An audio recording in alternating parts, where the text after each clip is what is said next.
Trump, savez-vous ce que représente le 7 février? Le 7 février n'est pas une date ordinaire. En Haïti, c'est une date historique. C'est une date constitutionnelle. C'est une date où un peuple regarde son pouvoir en face. Le 7 février 2000, le mandat du Conseil présidentiel de transition arrive à sa fin. 2 ans. 2 ans de transition. 2 ans de promesses. 2 ans de chaos. Et je pose une question simple. Qu'est-ce qui a changé pour le peuple? Rien.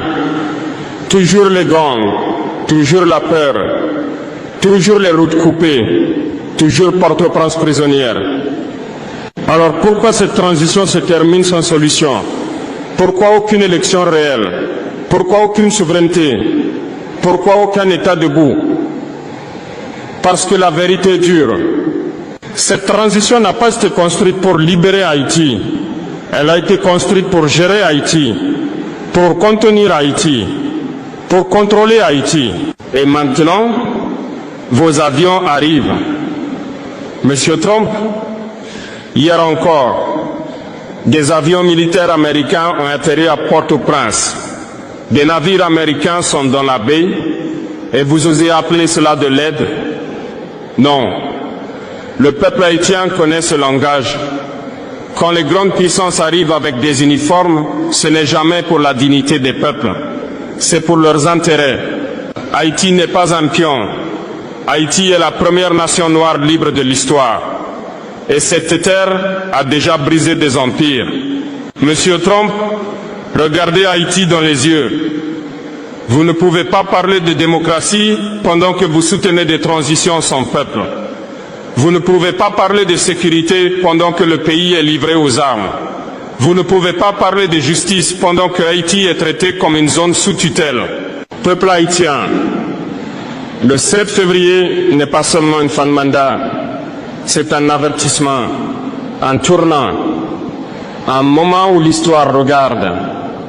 Et l'histoire demande, Haïti va-t-elle se relever ou être imposée? Trump, pourquoi soutenez-vous Alix Didier Fils-Aimé, qui décide pour Haïti? Monsieur Donald Trump, maintenant je vais être encore plus clair, parce qu'au cœur de cette crise, il y a un nom, un homme, un symbole, Alix Didier Fils-Aimé. Et je vous pose une question simple, Trump. Pourquoi soutenez-vous cet homme? Pourquoi Washington protège-t-il ce pouvoir pendant que le peuple haïtien s'effondre? Il lit sous Alix Didier Fils-Aimé. Est-il le choix du peuple? Non. Est-il sorti des urnes? Non. Est-il porté par une légitimité populaire? Non. Alors qu'est-ce qu'il est? Il est un produit de transition, un produit de compromis, un produit de bureau étranger. Soyons honnêtes. Les États-Unis ne soutiennent pas un homme par amour. Ils soutiennent un homme parce qu'il est utile. Utile pourquoi? Utile pour maintenir un équilibre. Utile pour éviter que le peuple décide vraiment. Utile pour garder Haïti dans une dépendance permanente. Qui contrôle Port-au-Prince aujourd'hui? Monsieur Trump, regardez la réalité. Les gangs contrôlent des quartiers entiers. Les routes sont des zones de guerre. Les écoles ferment. Les hôpitaux s'écroulent. Et pourtant, Washington soutient le Premier ministre. Pourquoi? Parce que ce soutien n'est pas pour la sécurité du peuple.